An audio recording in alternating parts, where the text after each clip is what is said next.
ओम परमात्मने नमः। ओम कल्कि देवाय नमः। नमस्कार, सत श्री अकाल, अस्सलाम वालेकुम, गुड इवनिंग, बादशाही मरहबा। स्वागत है आप सभी का अल्ट्रा टीवी के प्रोग्राम गीता सुगीता में।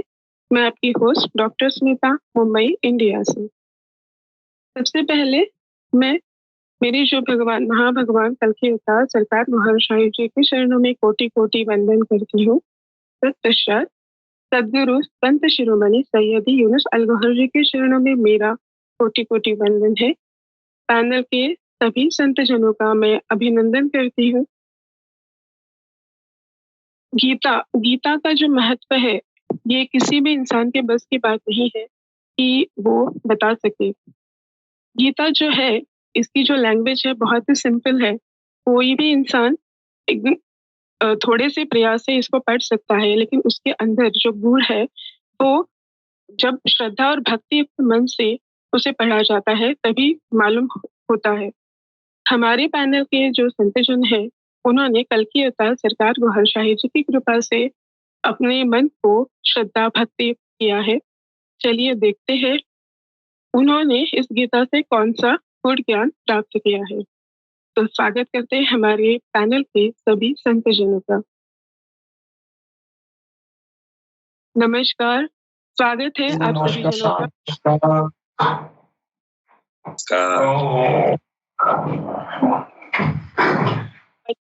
कार्यक्रम शुरू करते हैं। सबसे पहले मैं आमंत्रित करती हूँ गीता मर्मज्ञ स्वामी विश्वानंद महाराज जी को। स्वामी विश्वानंद महाराज जी से मेरा पहला सवाल है, मनुष्य का मन, बुद्धि, इंद्रिय जीवात्मा को कैसे मोहपाश में बांधता है? अध्याय क्रमांक 3 के श्लोक नंबर 40 से 43 के आलोक में समझाने की कृपा करें। जी स्वामी जी। जी दीदी जी, ये अध्याय 3 कर्म योग में 40वें श्लोक में भगवान यहाँ कह रहे, इंद्रियाणि मनोबुद्धि रस्याधिष्ठानमुच्यते एतैर्विमोहयत्वेष ज्ञानमावृत्य देहिनम्। यहाँ हम इसका अर्थ समझने की कोशिश करेंगे। नाभि कमल में बैठा असुर अपने नकारात्मक भाव से मनुष्य की बुद्धि से गलत रचना कराकर मन को 5 ज्ञानेंद्रियों जो कान, चमड़ी, आंखें, जिह्वा और नाक से जुड़ा हुआ है और 5 विषय यानी शब्द, स्पर्श, रूप, रस, गंध का मन के जरिए से चिंतन करा के काम को बुला के खड़ा करता है। ये काम के साथ जुड़ी इंद्रिया को जागृत करा के काम को प्रैक्टिकल करवाता है। इस काम के प्रभाव से मनुष्य की बुद्धि, मन, इंद्रिया सब नकारात्मक प्रभाव में आने से ज्ञानी जनों के दिमाग में, बुद्धि के साथ जो स्मृति, याददाश्त के पर्दे में जमा हुआ ज्ञान और आत्मा में जमा हुआ ज्ञान, ये दोनों जगह पे वे असुर काम की क्रियाओं से 3 प्रकार के पर्दे, जो एक पर्दा है त्रिगुणी माया का, सत्वगुण, रजोगुण, तमोगुण, ये त्रिगुणी माया का पर्दा लगा देते हैं और 5 विषय शब्द, स्पर्श, रूप, रस, गंध का पर्दा लगा देते हैं। तीसरा पर्दा है विकार, काम, क्रोध, लोभ, मोह, अहंकार के पर्दे डाल देते हैं। इसलिए आत्मा का मूल स्वभाव सुषुप्त हो जाता है और जीव भाव प्रभावित होके ये जीवात्मा की भूमिका में आके जीव बन के असुर के कंट्रोल में आके विषयों, विकारों को भोगने लगता है। इसीलिए ये आत्मा में जमा बुद्धि, दिमाग में, याददाश्त में जमा ज्ञानियों के ज्ञान को इस तरह अज्ञान का पर्दा ये असुर ये काम के माध्यम से डाल देता है। यहाँ इस श्लोक का ये अर्थ है, ये भी है कि मनुष्यों की इंद्रिया, मन और बुद्धि में ये तीन जो है, मन, बुद्धि और इंद्रिया, ये तीन काम वासना के आश्रय स्थान है। ये तीन तीन जगह पे काम वासना रहता है, वो आश्रय स्थान कहलाते हैं। ये काम इन तीन इंद्रिया, मन और बुद्धि, ये तीनों से मनुष्यों में ज्ञान को ढांक कर मनुष्य में बसा जीवात्मा को काम विकारों का मोह बार बार उत्पन्न करता रहता है। तो यहाँ ये 40वां श्लोक ये अच्छी तरह से काम विकार कैसे पर्दा डालता है, ज्ञानियों का ज्ञान कैसे ढाक देता है, इसके बारे में समझाया है। यहाँ 41वां श्लोक अगर हम देखें तो तस्मात् त्वमिन्द्रियाण्यादौ नियम्य भरतर्षभः पापमानं प्रजह्योनं ज्ञान विज्ञान नाशनम। यहाँ 40वें श्लोक में भगवान आगे कहते हैं कि इसलिए ये काम को नष्ट करने के लिए हे मेरे प्यारे शिष्य भरत श्रेष्ठ अर्जुन, प्रथम ये 5 विषयों के साथ लगी हुई 5 ज्ञानेंद्रियों और उसके सहयोगी 5 कर्मेंद्रिया को अपनी आत्मा को आध्यात्मिक प्रकाश से मजबूत कर, उससे तेरी बुद्धि असुर के कब्जे से छूटेगी। तब ये बुद्धि भी आध्यात्मिक शक्तिशाली होके आपके मन को असुर के कब्जे में से छुड़वा के तेरा मन जब आध्यात्मिक शक्तियों से शक्तिशाली बन जाएगा, तब जाके ये तेरी इंद्रिया जो काम विकार में लगी रहती है, उस पर तेरा मन काबू कर लेगा। इसी तरह ये असुर से बार बार उत्पन्न कराया हुआ ये पापी काम विकार के नाश कर, जो काम तेरे दिमाग याद के पर्दे में पड़ा शास्त्रों का ज्ञान को और तेरे आत्मा में पड़ा आत्मजन्य अनुभवजन्य जो विज्ञान है, वो भी बार बार नाश करने वाला ये काम इसी रीति से तू नाश करके कर ले। ऐसा भगवान श्री कृष्ण अपने प्यारे शिष्य को समझा रहे हैं। यानी कि पूरी मानव जात को ये समझाने का प्रयास है। अर्जुन तो केवल यहाँ निमित्त मात्र है। 42वां श्लोक में आगे भगवान समझा रहे हैं, इंद्रियाणि पराण्याहु इंद्रियेभ्यः परे मनः मनसस्तु परा बुद्धिर्यो बुद्धि परस्तु सह। नाभि कमल में बैठा ये असुर से प्रेरित ये काम मनुष्य के ज्ञान को ढांक कर बुद्धि और आत्मा पर प्रभाव डाल के मनुष्य का जीवन दुखी अंधकारमय अवस्था में धकेल देने वाला ये काम को नष्ट करने के लिए भगवान कृष्ण इस श्लोक में समझाते हैं कि प्रथम तेरे दिल में, हृदय में परमात्मा का नाम सद्गुरु से डलवा के, नाम जब दिल की धड़कनों के साथ टकराने से वहां दिल में आध्यात्मिक प्रकाश उत्पन्न होगा। वे प्रकाश आत्मा को आध्यात्मिक शक्तियों से मजबूत कर लेगा। तब ये तेरा मजबूत आत्मा तेरी बुद्धि को असुर से छुड़वा के अपने कंट्रोल में ले लेगा। बुद्धि को आध्यात्मिक शक्तिशाली करने से मन को भी असुर के कंट्रोल से छुड़वा के ये बुद्धि मन को अपने कंट्रोल में लेके फिर मन भी आध्यात्मिक शक्तिशाली होके काम विकारों में से और विषयों में से बार बार जाने वाली प्रवृत्ति होने वाली जो इंद्रियों को अपने कंट्रोल में कर लेगा और आध्यात्मिक शक्तियों से मजबूत फिर पूरे शरीर पर अपना कंट्रोल करके काम विकारों में प्रवृत्त मनुष्य का शरीर ये असुर की चुंगाल में से बाहर निकल पाएगा। ये प्रक्रिया को हर एक मनुष्य को अमल में लाने के लिए यहाँ कृष्ण भगवान सारी मानव जात को समझा रहे हैं।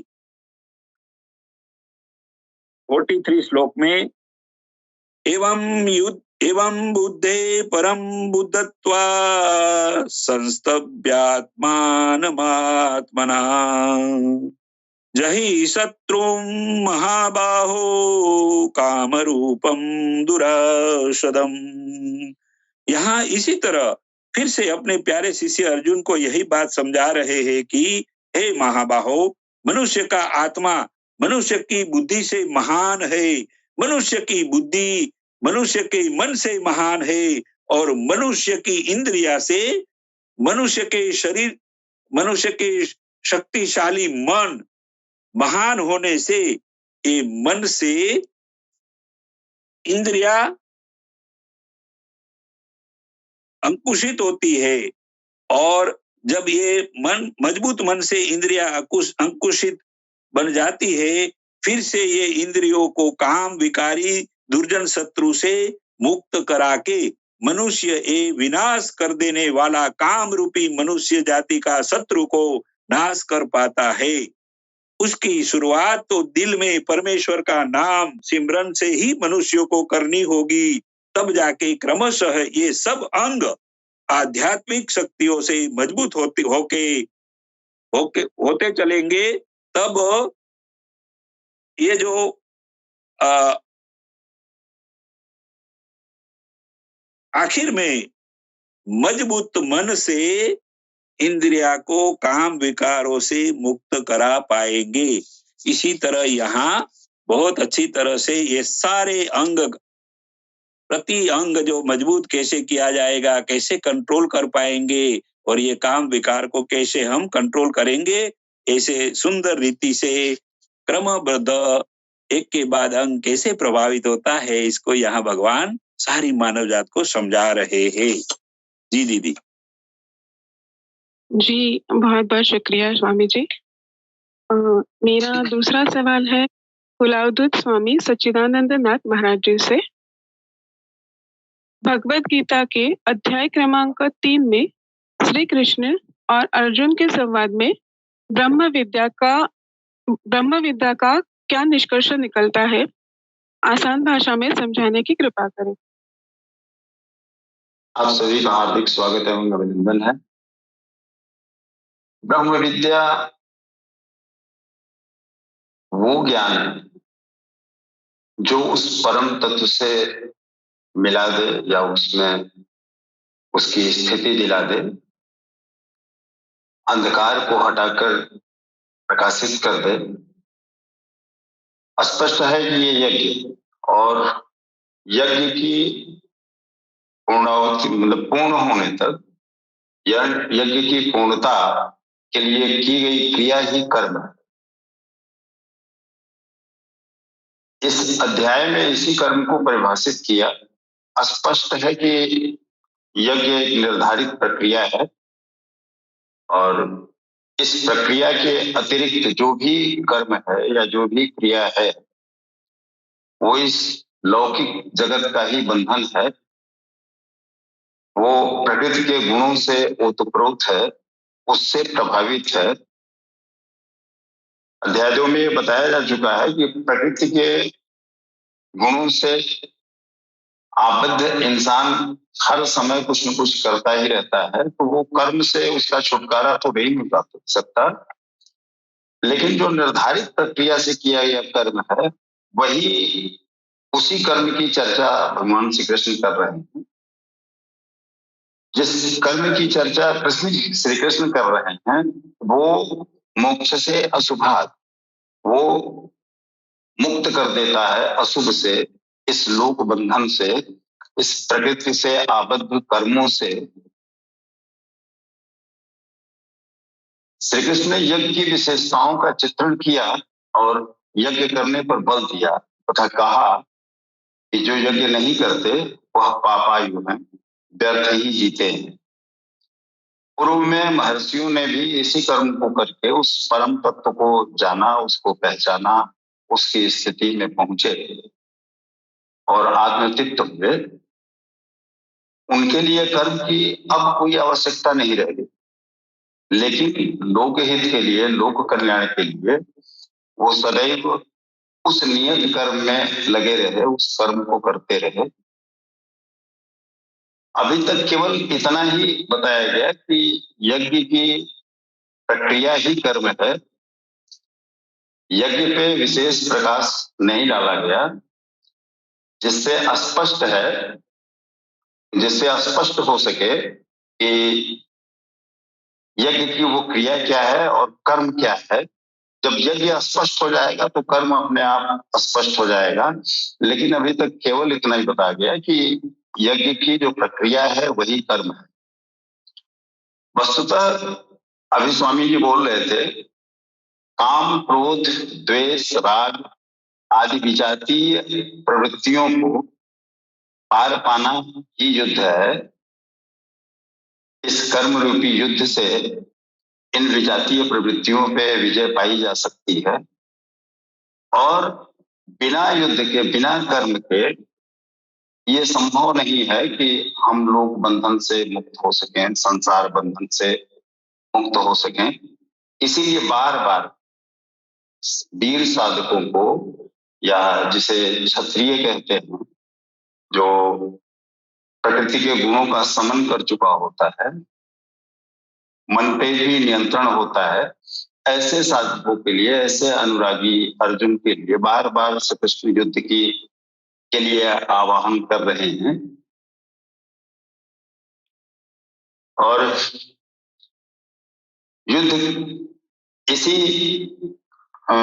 युद्ध का यही प्रारूप, यही आशय कि इस अध्याय का सारांश है।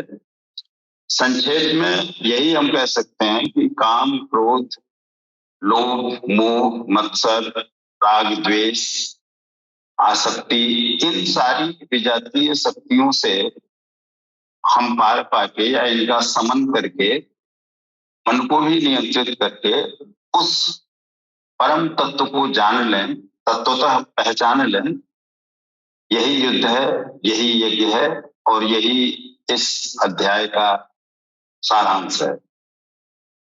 जी जी, बहुत बहुत शुक्रिया आपका। मेरा अगला सवाल है संत राजेंद्र निगम बाबूजी महाराज जी से। शरीर का कल्प औषधियों से होता है, परंतु आत्मा का कल्प कैसे होता है?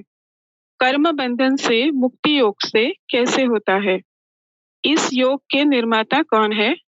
इसका क्रमिक विकास कैसे होता है? जी राजेंद्र बाबू जी। सबसे पहले इस पैनल में बैठे हुए दिव्य आत्माओं को मैं कोटि कोटि नमन करता हूं और अपनी बड़ी बहन को भी मैं प्रणाम करता हूं। बहन जी ने जो सवाल किया है, ये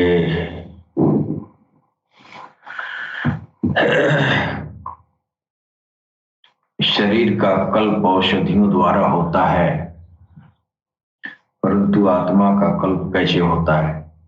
जाहिर है कि आत्मा जिस ढांचे में जिसको रहना है, उस ढांचे को स्वस्थ रखने के लिए तमाम तरह के पोषण करना पड़ता है। लेकिन इस ढांचे के अंदर जो आत्मा बैठी है, उस आत्मा का भोजन ये दाल रोटी नहीं है, क्योंकि वो आत्मा जो है वो उस परमपिता परमेश्वर की अंश है, यानी उसी में से आई है और उस तत्व का भोजन ये प्राकृतिक तत्व नहीं हो सकता। उसका भोजन जो है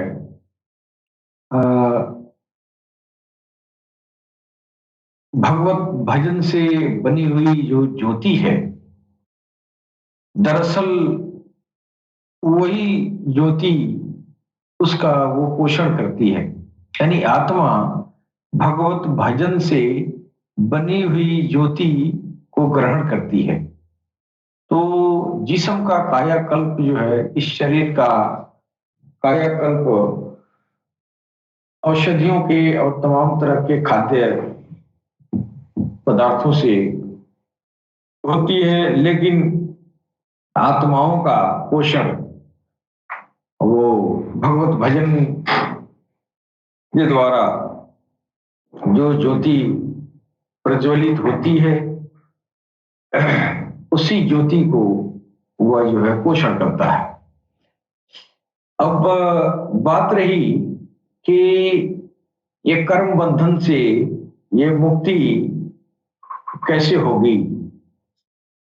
तो कर्म बंधन से मुक्ति, ये जो आत्मा यहाँ आई है ना इस शरीर में, तो ये जो है इस सांसारिक मोह जाल में इतना लिपटी हुई है कि इसमें से निकलने का कोई सांसारिक तरीका नहीं है कि आत्मा को इस संसार में रहते हुए इस संसार का हवा उस पर न लगने दें।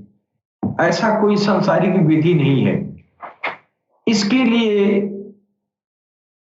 आत्मा को सांसारिक चीजों से दूर रखने के लिए एकमात्र रास्ता भगवान योगेश्वर ने योग का रास्ता बताया है, और योग के जरिए ही इंसान जो है इन सांसारिक कर्मकांडों से दूर हो पाएगा और आत्मा को इससे, इसके प्रदूषण से बचा पाएगा।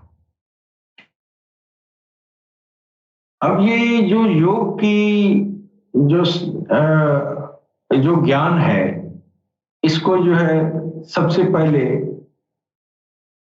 भगवान कृष्ण ने भगवद गीता में बता रहे हैं कि इस ज्ञान को सबसे पहले मैंने सूरज से कहा था, और सूरज ने जो है मनु से कहा, और मनु ने वो इक्ष्वाकु से कहा। अब थोड़ा सा गीता पढ़ने वालों के सामने थोड़ी सी कठिनाई ये आती है कि ये जो है कर्म बंधन से मुक्ति पाने के लिए योग साधना का रास्ता अपनाना पड़ेगा, और ये योग साधना ये कैसे होता है, कहाँ से आया। आपने सवाल भी किया है कि ये जो है ये इस योग का निर्माता कौन है और ये कहाँ से आया है। तो पहले हम शुरू में इस बात को जानना जरूरी है, कहाँ से आया और कहाँ से शुरुआत हुआ, इसको किसने बनाया, जिस ज्ञान के आधार पर हम कर्म कांडों से और ये सांसारिक जो है बंधन से हम छुटकारा पा सकें। तो भगवान कृष्ण कह रहे हैं सबसे पहले सूरज को बताया, और सूरज ने मनु को बताया, और मनु ने जो है उनको इक्ष्वाकु को बताया। यहाँ समझने की जरूरत है कि हम सीधे ये जो है सीधे हम अर्थ अगर लगा लेंगे कि नहीं, जो ये स्थूल जो है ये सूरज चमकता हुआ जो स्थूलतम ये जो है आकार जो दिखाई दे रहा है, और वैज्ञानिक अन्वेषणों के जरिए पता चला सूरज तो इतना बड़ा है, तो कैसे सूरज से कहा गया।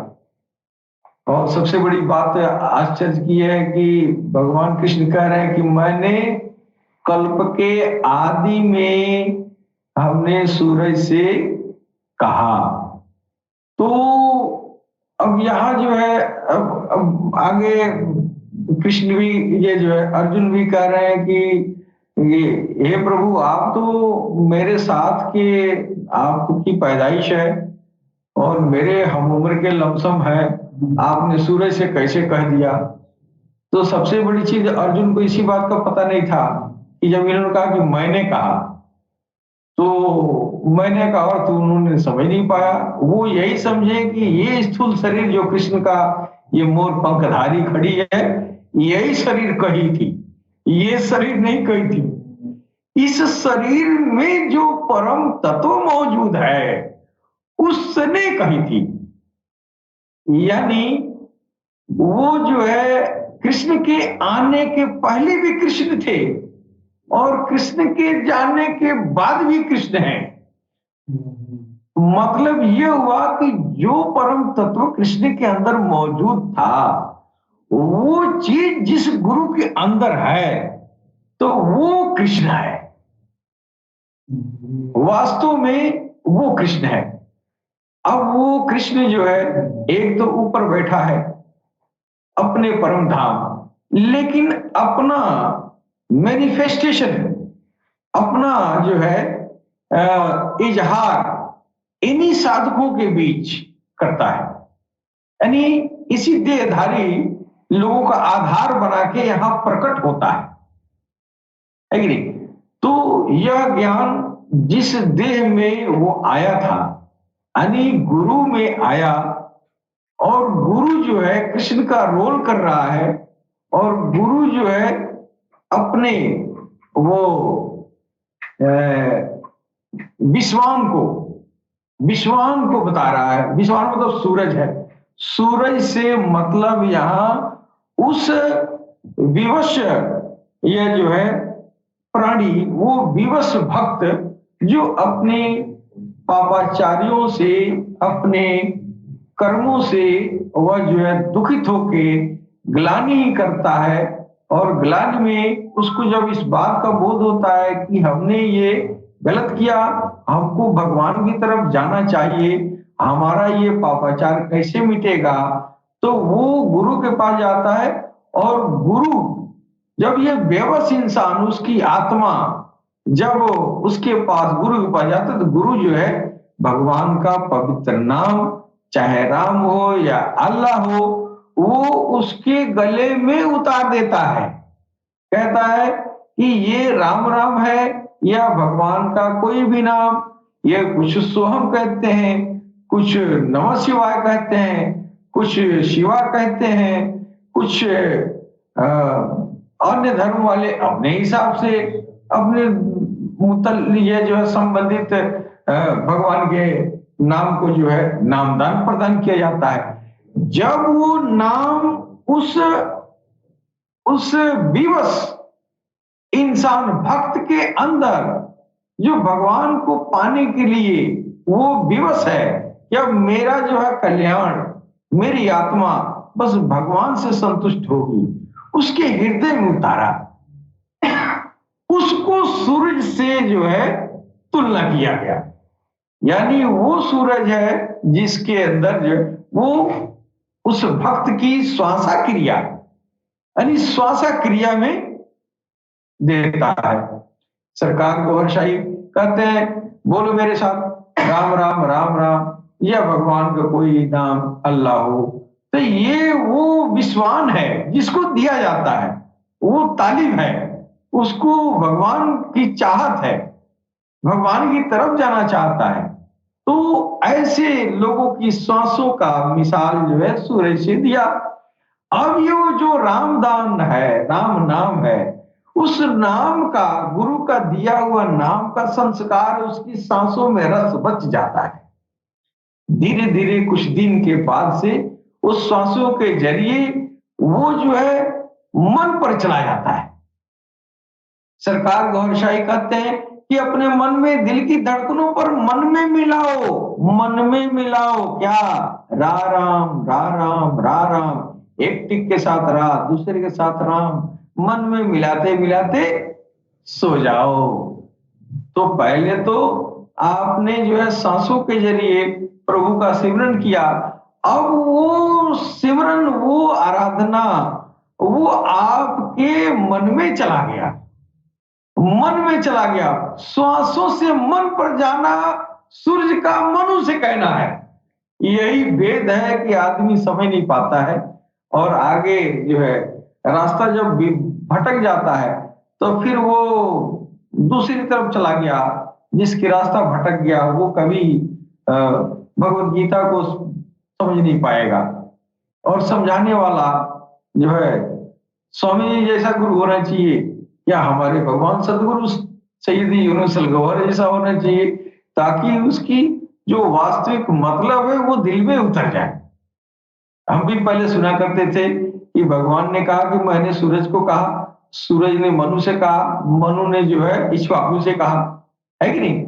तो अब ये मन में जब उतर गया, अब इक्ष्वाकु क्या है इसका अर्थ समझना जरूरी है। इक्ष्वाकु वो है जब मन में, आपकी धड़कनों में मन पर पड़ रहे हैं, मन में राम राम कह रहे हैं, है कि नहीं? अब जब मन में कह रहे हैं तो जाहिर है कि वो मन में जो बात आती है, मन में जिसका नाम आता है उससे प्यार हो जाता है ना। तो जाहिर है कि अगर राम राम करेंगे तो हम वक्त अगर अनैच्छिक रूप से राम राम हो रहा है तो वैसे ही दिल कहेगा कि अरे जिसको पुकार रहे हैं उसको थोड़ा देखे भी। अब यहाँ इच्छा जाहिर होगी, है कि नहीं? अब वो मन जो है इच्छा में बदल रही है। यहाँ मन का इच्छा में बदलना, मनु का इक्ष्वाकु से कहना है। ये ज्ञान की धारा ऐसे बह रही है। संपूर्ण सारे समस्त धर्मों में यही सत्य धारा चलती आई है और इस पर चलने वाला वो स्वधर्मी कहलाता है और वो स्वधर्म वास्तव में वही सनातन धर्म है। बाकी कर्म कांडों का वो संसार है, लेकिन सनातन, असल में सनातनी वो है जो इस राह पे चल रहा हो, जो कृष्ण ने बताया। और वही हर गुरु करता है, जो ऐसा गुरु जिसके अंदर वो स्वरूप मौजूद हो। जैसे कृष्ण के अंदर जो स्वरूप मौजूद था परम पिता परमेश्वर का, वही स्वरूप सरकार गौहरशाही के अंदर भी मौजूद है। इस वही स्वरूप है, इसका मतलब कृष्ण के जन्म लेने के पहले कृष्ण वो जो थे वो मोर पंख लगाए हुए नहीं थे। कृष्ण थे लेकिन मोर पंख वाले नहीं थे। मोर पंख वाला जिस्म है, उसके अंदर असल कृष्ण बैठा है, जो ये कल्प के आदि में इस ज्ञान को आगे बढ़ाया। और वही कृष्ण गौहरशाही के अंदर बैठ के फिर वही काम कर रहा है जो कल्प के आरंभ में जो है ये जो ज्ञान दिया गया वही काम सरकार कर रहे हैं। लिहाजा सरकार गौहरशाही के अंदर वही स्वरूप आया। आप तो उनका ईश्वर धर्म नाम की किताब पढ़ेंगे तो आपको पता चलेगा कि आपको 9 साल की उम्र में ही वो ईश्वर का वो स्वरूप जिसको जुस्सा तौफीक इलाही कहा जाता है कि नहीं, वो स्वरूप आके रच बस गया था 9 साल की उम्र में। अब समझ जाइए उस जात का राम राम सीने में, सांसों में, दिलों में डाल देना, ये सूर्य से कहना है कि नहीं। यह ज्ञान आगे बढ़ा इसी श्वासों के माला पर, धड़कनों के माला पर, ये भजन भाव, ये आराधना यज्ञ करते करते एक वक्त आता है कि इंसान का इंद्रिय निग्रह होके इंसान का दिल, इंसान की आत्मा ज्योतिर्मय हो जाती है और इस तरह कर्मिक विकास से वह जो कर्म बंधन से मुक्ति पाता है और आखिरी अंत तो गत्वा ये ज्ञान नष्ट होने वाला नहीं है, एक न एक दिन मोक्ष तक पहुंचाकर रहता है। वो यही ज्ञान अल्लाह टीवी के प्लेटफॉर्म से हमारे सदगुरु सैयदी यूनुस अल गौहर की जुबानी मुबारक से सारी इंसानियत के लिए बिना शर्त प्रदान किया जा रहा है। जो ऐसा विश्वान है वो आके परमपिता परमेश्वर का वो ज्योतिर्मय वो नाम बीज हासिल करे और इस रास्ते पर आगे प्रशस्त होके एक न एक दिन मोक्ष के मार्ग पर चलकर मोक्ष प्राप्त कर ले, भगवान में विलीन हो जाए। जब तक जिंदा रहेगा तब तक भगवान उसके अंदर समाहित रहेंगे। जब प्राण पखेरु होगा तो प्राण तो उसी में मिला हुआ है, जहां वो परमात्मा जाएगा उसी के साथ ये प्राण चला जाएगा, उसी में मिला हुआ है, उसी के साथ रहेगा। ये है असल मोक्ष का मतलब। और इस योग का आखिरी शीर्ष जो है यही मकाम होता है। तो आपने जो सवाल किया था कर्म बंधन से ये मुक्ति योग से कैसे होती है, ये योग का सिस्टम है। सांसों में ये जो है हवन और ये जो है श्वासा प्रश्वासा का बंधन, रोकना, अवरोध करना, खोलना, ये तो सारे गुरु बताते हैं। तो जो सरकार जो आपके जो विश्वान को देते हैं वो डायरेक्ट जो है मन पर जो है आपको वो भजन का तरीका बताया जाता है। मन में वो इच्छा जो है आपको बहुत सारा, आपको मार्ग में बहुत सारे ये कठिनाइयां, बहुत सारी जो दूरियां तय करनी होती है। आपने इस कलयुग के दौर में जो है एक ऐसा एक आसान बना दिया कि डायरेक्ट उस नाम को जो सांसों धड़कनों में बसाया जाता था वो डायरेक्ट मन में डाल दिया। ये मन से मिलाते रहो, ये मन से मिलाते रहो और एक न एक दिन तुम्हारा जो उन्नत अवस्था होगी वो मोक्ष की अवस्था होगी। तो ये वही सत्य धारा है जो सनातन से शुरू हुआ और आज तक जो है इस्लाम से होते हुए आज इस्लाम की उत्कृष्ट अवस्था में भी वही सत्य धारा है, मूल में वही चीज है। इंसान को समझना चाहिए कि हम सब जहां जहां ये अध्यात्म ज्ञान, सांसों की क्रिया, यज्ञ हवन क्रिया, आराधना, साधना, ये जो है जिस भी धर्म में है सब सारे धर्म का मूल यही है। लिहाजा सारे धर्मों में सनातन मौजूद है। सनातन का मतलब कर्मकांड नहीं, सनातन का मतलब वो ईश्वर, उस ईश्वर में मिलना, उस ईश्वर से जुड़ना, ये काम करने वाला सनातनी है। और ये सनातन सारे संप्रदायों में सारे पैगंबरों ने इसको सबमिट किया है, शामिल किया है और इससे होकर अपने अनुयायियों को गुजारा है और भगवान तक पहुंचाया है। जी दीदी। बहुत बहुत जबरदस्त जिस तरह से आपने बताया है वो गीता का जो गुड मतलब है उसके अंदर जो लिखा हुआ है, तो जब तक मन में ईश्वर नहीं आ जाता, उसका प्रकाश नहीं आ जाता, तब तक नहीं समझ सकते। बहुत बहुत शुक्रिया, आपने फिर से समझाया। मेरा अगला सवाल है ब्रह्म विद्वारिष्ठ स्वामी विश्वानंद महाराज जी से। भगवान श्री कृष्ण जी जन्म तो अपरम यानी अब हो, लेकिन अर्जुन के अंदर सूरा का संचार बहुत पुराना है। तो कैसे मान लिया जाए कि इस योग को भजन के आदि में कृष्ण ने ही कहा था? अध्याय क्रमांक 4 के श्लोक नंबर 4 से 7 की रोशनी में विवेचना करें।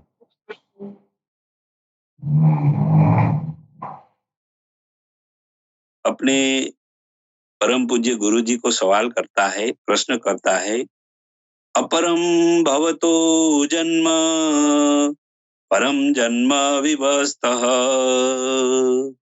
कथमे द्विजानियाम त्वमादो प्रोक्तवानिति। यहाँ अर्जुन के ये प्रश्न इसलिए हुआ क्योंकि भगवान श्री कृष्ण ने अध्याय 2 सांख्य योग के श्लोक 20 में आत्मा का जो ज्ञान समझाया था, ये आत्मा कभी जन्म लेके फिर मरता नहीं है। ये आत्मा जो मनुष्य के शरीर में परमात्मा का सनातन अंश के रूप में है, वे आत्मा अजन्मा, नित्य, शाश्वत और पुरातन है। ये शरीर नाश हो जाने से भी आत्मा कभी मरता नहीं है, वे कायम होता ही है। वे आत्मा का दिव्य ज्ञान अर्जुन वहां समझ नहीं पाता है, इसलिए अब यहाँ वह सवाल करता है। इस श्लोक में अर्जुन सवाल करते हैं कि कृष्ण के नाम के शरीर वाले आप तो अभी जन्म लेके अब मेरे सामने मुझे ज्ञान समझा रहे हैं। वे शरीर तो अपने अब धारण किया है, लेकिन अपने प्रथम ये दिव्य ज्ञान, आत्मा का ज्ञान जो सूर्य को कैसे कहा था, क्योंकि आसमान में सूर्य जो बहुत समय से कायम है, वहां अर्जुन को यह समझना था कि मेरे शरीर में जो आत्मा है वो सूर्य के समान है, वे आत्मा कायम है। वैसे आसमान में सूरज भी बहुत पुराना है, तो ये मेरे आत्मा और सूर्य को बनाने वाला ये परमपिता परमात्मा ही तो ये कृष्ण के शरीर में कायम है। वे मुझे अब और सूर्य को पहले ये ज्ञान समझाने वाले परमात्मा भी कायम अमर ही होते हैं। ऐसा अगर समझ लिया होता वहां तो ये सवाल नहीं होता। इसीलिए उसने प्रथम सूर्य को ये ज्ञान, दिव्य ज्ञान, आत्मा का ज्ञान समझाया होगा। ये समझ में नहीं आने से यहाँ अर्जुन को ये सवाल फिर से खड़ा हुआ है। अभी आगे भगवान अपने प्यारे शिष्य को समझा रहे हैं, जवाब दे रहे हैं। बहुनी में व्यतीतानि जन्मानि तव चार्जुन तान्यहं वेद सर्वाणि न त्वं वेत्थ परन्तप। यहाँ भगवान श्री कृष्ण अपने प्यारे शिष्य अर्जुन को समझा रहे हैं कि मैंने परमात्मा की हैसियत से और तूने आत्मा की हैसियत से बहुत बार मनुष्य के शरीर धारण करके जन्म लिए हैं। वे सब जन्मों को मैं एक परमात्मा होने से जानता हूँ, क्योंकि मैं यही सब करने वाला ही हूँ।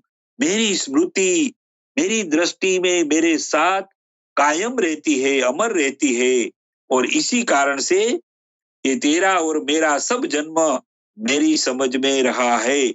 लेकिन ये परंतप अर्जुन, आत्मा जब एक मनुष्य का शरीर छोड़ देता है, तब उसकी स्मृति में वे जन्म का जो भी यादें होती है वे भी नाश हो जाती है। ये मेरा राज है जो मुझे मालूम है। इसीलिए तुझे केवल इस शरीर वाला अर्जुन और मेरा शरीर वाला कृष्ण ही समझ में आके याद है। इससे पहले तुझ आत्मा ने कितने मनुष्य के शरीर धारण करके जन्म लिए हैं, ये सब मेरी स्मृति में होने से मेरी जानकारी में है, तेरी जानकारी में नहीं है। नहीं होने से ये सवाल अभी तुझे हुआ है कि मैंने आत्मा का दिव्य ज्ञान प्रथम सूर्य को और तेरी आत्मा को कई बार देता आया हूं और दिया है। ये बात तेरे को समझ में अभी नहीं आ रही है। ऐसा अद्भुत तरीके से समझा रहे हैं। अभी आगे और कृष्ण समझा रहे हैं। अजोयपि शन्न व्ययात्मा भूतानीश्वरोऽपि सन् प्रकृतिं स्वमिधिष्ठाय संभवाम्यात्ममायया। यहाँ परमात्मा की हैसियत से अपना परिचय अपने प्यारे शिष्य अर्जुन को कराते हुए कहते हैं कि मैं परमात्मा के रूप में अजन्मा निर्वकार स्वरूप और सब प्राणियों का मैं ईश्वर हूँ। फिर भी जब इस संसार में मेरी जरूरत हो जाती है, तब मैं स्वयं मेरी 5 तत्वों की प्रकृति का आश्रय करके मेरी खुद की इच्छा रूपी मेरी माया से, मेरी माया के माध्यम से मनुष्य शरीर में अवतरित हो जाता हूँ। लेकिन लोगों को ऐसा मेरा दिव्य ये जो अवतरित होना, ऐसा इस रूप से जन्म लेना, ये सामान्य मनुष्यों को समझ में नहीं आता है। आगे भगवान श्री कृष्ण समझा रहे हैं। यदा यदा हि धर्मस्य ग्लानिर्भवति भारत अभ्युत्थानं धर्मस्य तदात्मानं सृजाम्यहम्। यहाँ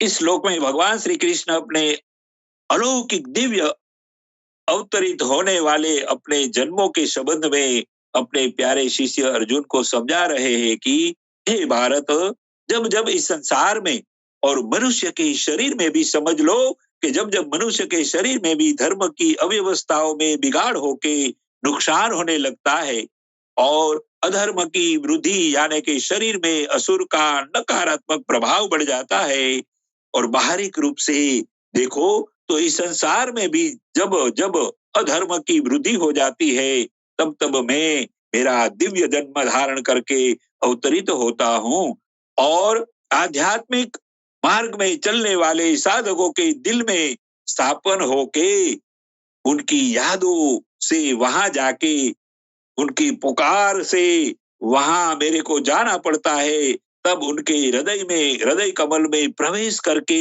उनकी उनकी जो असुर से मुक्ति दिलाने के लिए भक्तों के दिल में भी मेरा दिव्य अवतरण रूपी जन्म धारण करता हूँ वैसा परमात्मा का बाहरिक दिव्य जन्म कोई न कोई शरीर में अवतरित होके होता है और भक्तों के दिलों में आंतरिक आध्यात्मिक दिव्य जन्मों लेके वे अवतरित होते रहते हैं और अपने प्रिय भक्तों का उद्धार करके स्वयं उसको दर्शन करा के प्राप्त हो जाते हैं इसको सनातन धर्म में मोक्ष की प्राप्ति कहा गया है तो ऐसे अच्छे तरीके से भगवान अपने प्यारे शिष्य अर्जुन को अपने दिव्य जन्मों के बारे में भी समझा रहे हैं जी दीदी बहुत बहुत जबरदस्त। मेरा अगला सवाल है कुलावदूत स्वामी सच्चिदानंद नाथ महाराज जी से।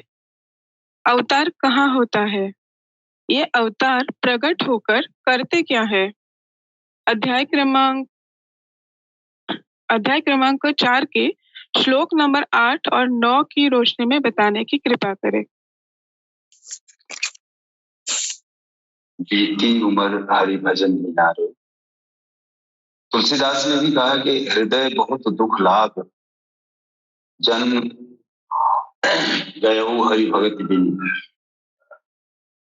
अर्थात जब इस तरह की ग्लानि मन में पैदा होती है और व्यक्ति पश्चाताप करता है लाम ताम करता है तो वो आर्त भाव में आ जाता है और जब आर्त भाव उठता है तो वो परमात्मा सदगुरु के रूप में सदगुरु की कृपा से वो अव्यक्त साधक के हृदय में ही व्यक्त हो जाता है वो परम तत्व प्रकाशित हो जाता है और जब वो प्रकाशित हो जाता है व्यक्त हो जाता है तो करता क्या है तो विवेक वैराग्य ज्ञान प्रकाश आदि दैवी संपद को निर्बाध रूप से प्रवाहित कर देता है और जो विजातीय शक्तियां हैं काम क्रोध राग द्वेष आदि इनका समूल नाश कर देता है और इसी व्यक्त होने की स्थिति को अवतार कहते हैं जिनको इन श्लोकों में स्पष्ट किया गया है परित्राणाय साधूनाम विनाशाय च दुष्कृताम धर्म संस्थापनार्थाय संभवामि युगे युगे। साधूनाम परित्राणाय परम साध्य एकमात्र परम तत्व परमात्मा ही है जिसे साध लेने के बाद कुछ साधन की आवश्यकता रह नहीं जाती शेष नहीं रहती। साध्य में प्रवेश दिलाने वाले विवेक वैराग्य समदम इत्यादि दैवी संपद को निर्वेग में प्रवाहित करने के लिए तथा दुष्कृताम जिनसे दूषित कार्य होते हैं जैसे काम क्रोध मोह लोभ वगैरह वगैरह इनका इन विजातीय प्रवृत्तियों का समूल नष्ट करने के लिए तथा धर्म को भली प्रकार स्थापित करने के लिए स्थिर करने के लिए युग युग में मैं प्रकट होता रहा हूं। यहाँ युग युग शब्द क्लेश अलंकार में प्रयोग किया गया है। युग युग का मतलब ये नहीं कि द्वापर सतयुग, त्रेता, द्वापर, कलयुग, युग युग हर व्यक्ति के जीवन में हर क्षण नए नए बदलते रहते हैं। तुलसी ने भी कहा कि नित्य युग धर्म मोहि सब केरे, हृदय राम माया के प्रेरे।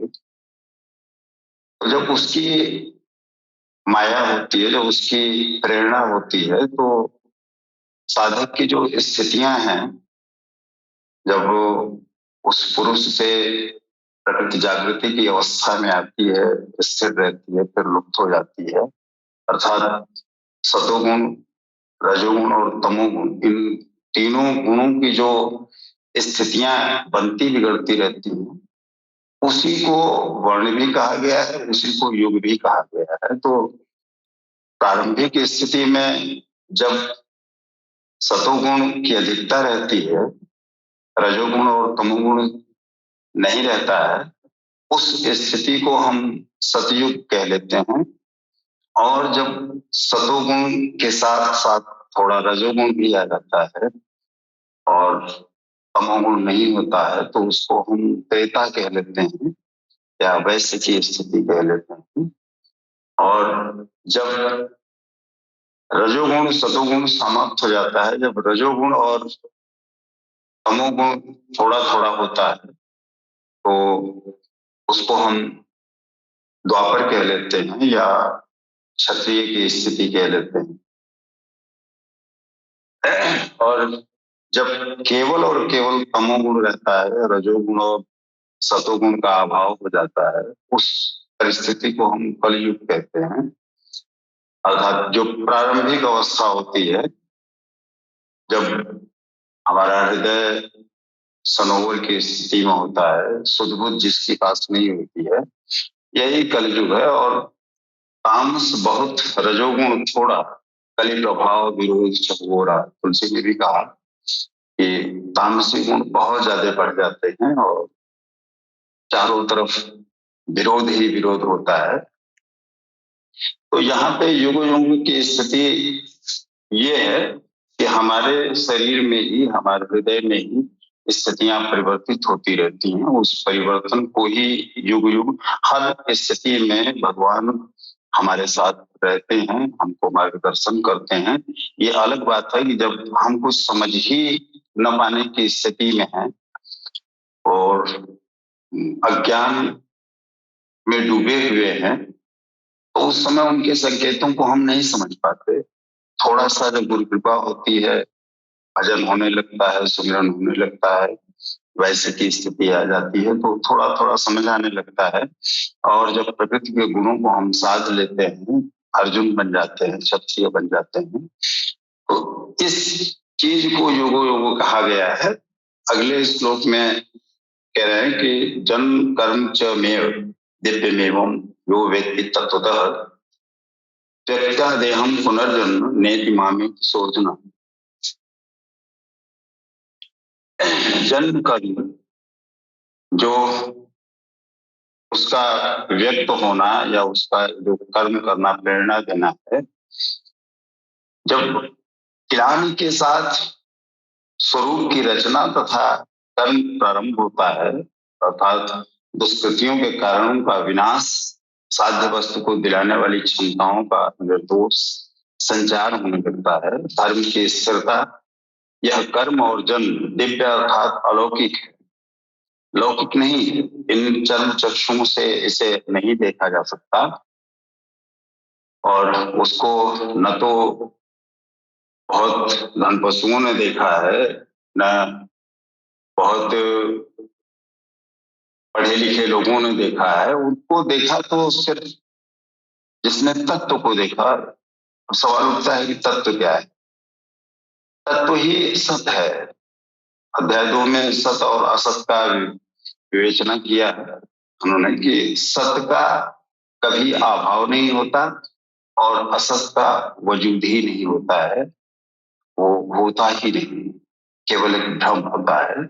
और ये जब ज्ञान हो जाता है कि सत क्या है, तो हम तत्ववेत्ता हो जाते हैं, तत्व को जान लेते हैं, सत को जान लेते हैं, उस पुरुष को जान लेते हैं, उस अव्यक्त को जान लेते हैं, वो व्यक्त हो जाता है।